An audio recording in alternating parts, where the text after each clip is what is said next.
2024 সালে অঙ্গনওয়াড়ি পরীক্ষার জন্য অর্থাৎ আইসিডিএস 2024 মালদা জেলার জন্য যে বিজ্ঞপ্তি প্রকাশিত হয়েছে সেই বিজ্ঞপ্তির ভিত্তিতে আমরা আজকে দেখব সম্পূর্ণ সিলেবাস।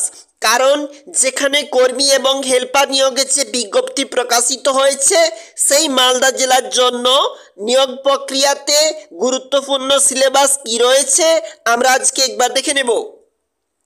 অঙ্গনওয়াড়ি কর্মী নির্বাচন সহায়িকা অর্থাৎ হেল্পার যেখানে রয়েছে লিখিত পরীক্ষা কিন্তু হয়ে থাকবে 90 মার্কের।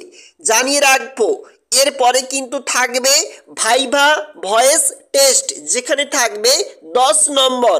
এরপর থাকছে লিখিত পরীক্ষার জন্য 2 ঘন্টা সময় বরাদ্দ থাকছে।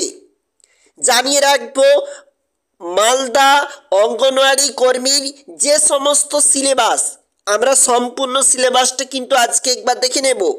মাতৃভাষায় 150টি শব্দে একটি প্রবন্ধ রচনা যেটার মার্ক থাকবে কিন্তু 15 মার্ক। জানিয়ে রাখবো যেখানে 8 ক্লাস স্ট্যান্ডার্ড লেভেলের পাটিগণিত থাকবে 20 নম্বর। জনস্বাস্থ্য পুষ্টি মহিলাদের অবস্থা থেকে থাকবে 15টি নম্বর। ইংরেজি ভাষা প্রার্থীর ইংরেজি ভাষায় সহজ এবং প্রাথমিক জ্ঞানের বোঝা আলোচনা 8ম শ্রেণী কিংবা 9ম শ্রেণী পর্যন্ত সহজ অনুবাদ 20 মার্ক থাকছে। জানিয়ে রাখবো জিকে বা জেনারেল নলেজ থাকতে প্রশ্নপত্র 20 নম্বরের হচ্ছে এবং এই পরীক্ষার জন্য তোমাদের সময় বরাদ্দ থাকছে মোট 2 ঘন্টা।